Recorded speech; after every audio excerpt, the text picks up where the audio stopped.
Wouldn't you want to know how to prepare and cook these succulent, tender, and juicy, thick pork chops? Well, here's the video. I'm soaking my pork chops in salt and cold water for about 20 minutes.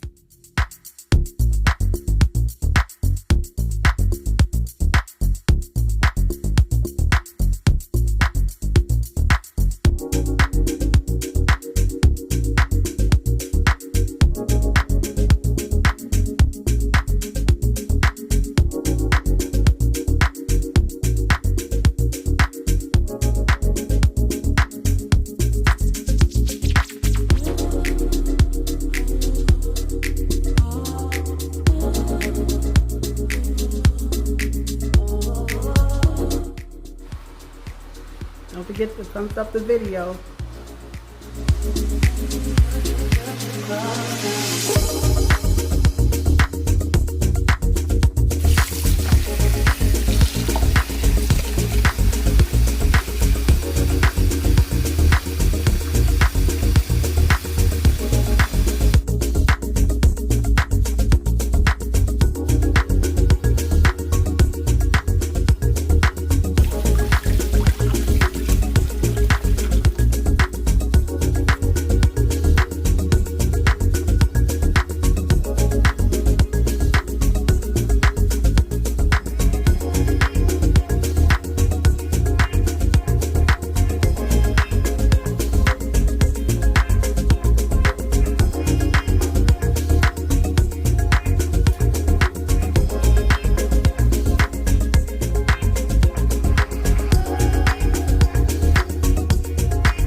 After you season one side of the pork chops, just flip them over and season the other side with the same seasonings.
And most importantly, don't forget to season the edging of the pork chops.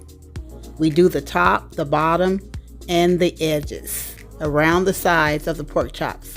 Get all that seasoning that's remaining from the aluminum foil And just go ahead and rub your edges of your pork chops. Get all that good seasoning and flavor into the pork chop.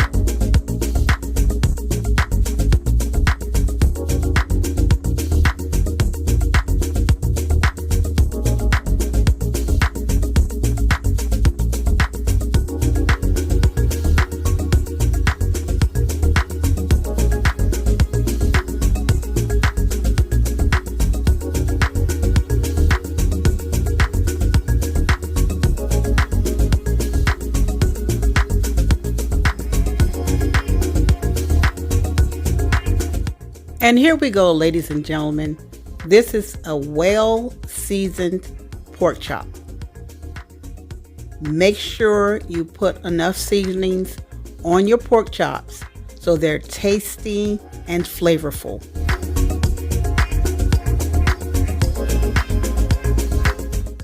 Oh yeah, I forgot this most important seasoning, cayenne pepper.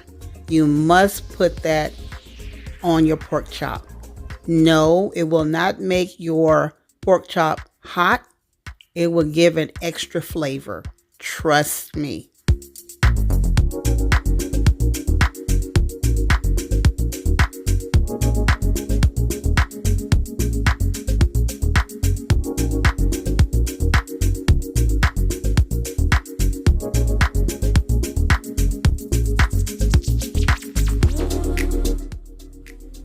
Yep, I already know. This is going to be some good eats.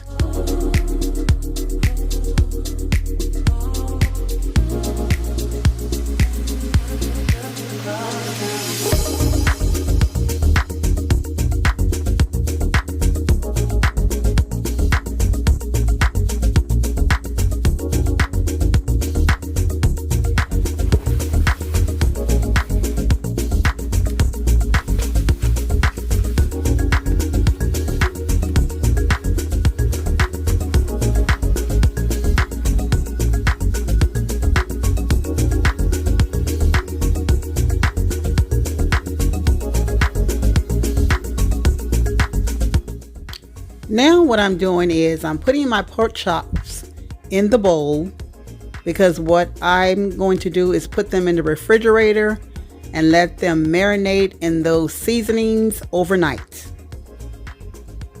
And then the next day, we're going to have some delicious pork chops.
If you're one of those people who don't really know how to eyeball your seasonings, well, this is for your pleasure. I am putting it on the plastic bag before putting it in the flour.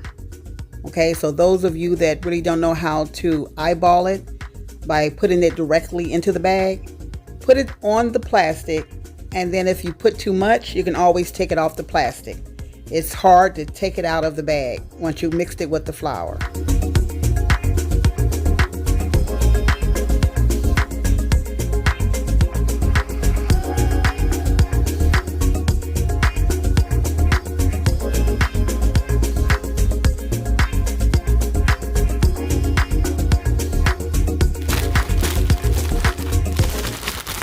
Okay, go ahead and shake your bag of flour and seasonings so that they're thoroughly combined.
Okay, to pan sear fry these pork chops, I'm using Crisco oil, but you can use whatever oil of your choice.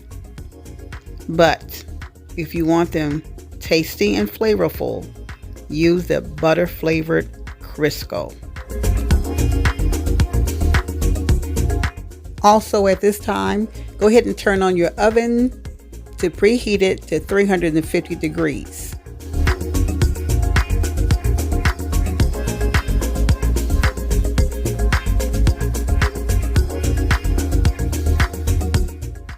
Okay, now we're going to go ahead and throw the pork chops into the flour mixture. You can only fit one of these thick pork chops. This is a gallon size Ziploc bag. You can only fit one in to thoroughly season it, to make sure all the seasonings adhere to the meat.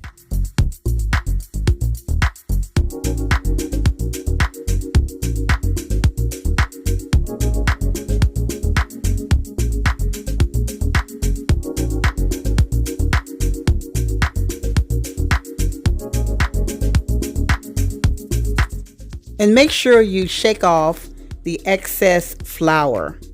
You don't want that falling off in the pan.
Now I'm going to test my pan to see if my grease is hot enough.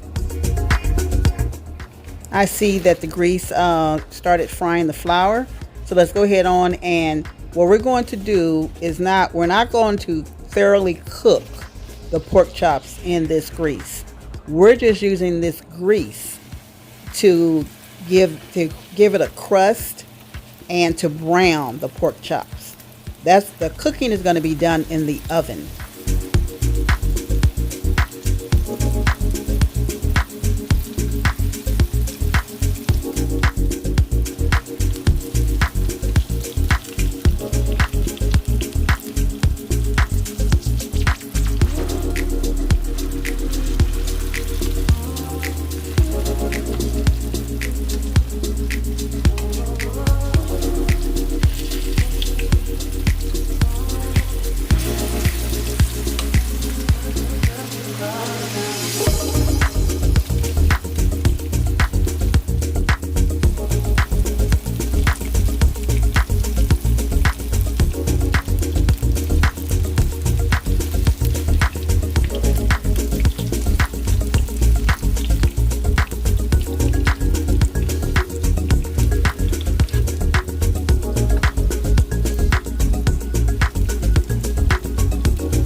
You floured and seasoned the edges of the pork chop.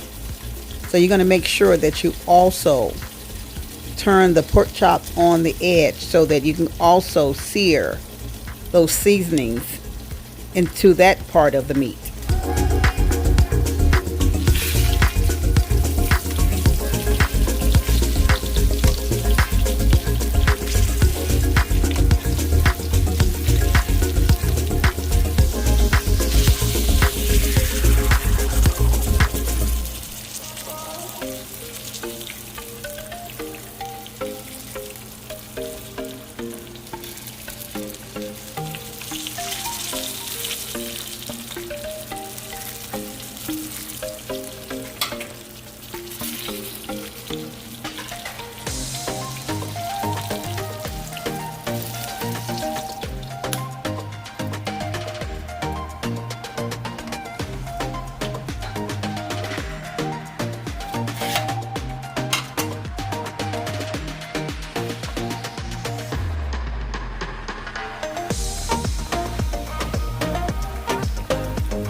I normally use, instead of diced onions, I normally slice my onions when I make the smothered pork chops.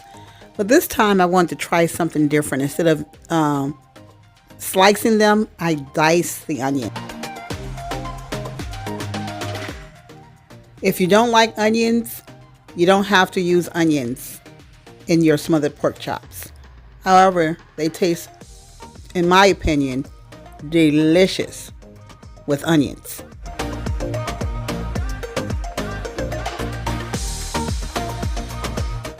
I'm adding a little extra seasonings into my gravy and onions.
The temperature for a well done pork chop should be 170 degrees Fahrenheit or 77 degrees Celsius. The temperature that my pork chop baked at is 80.2 degrees Celsius. I cooked it a little longer because these are really thick pork chops.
Just like I predicted, delicious, tender, juicy, very tasty, and flavorful.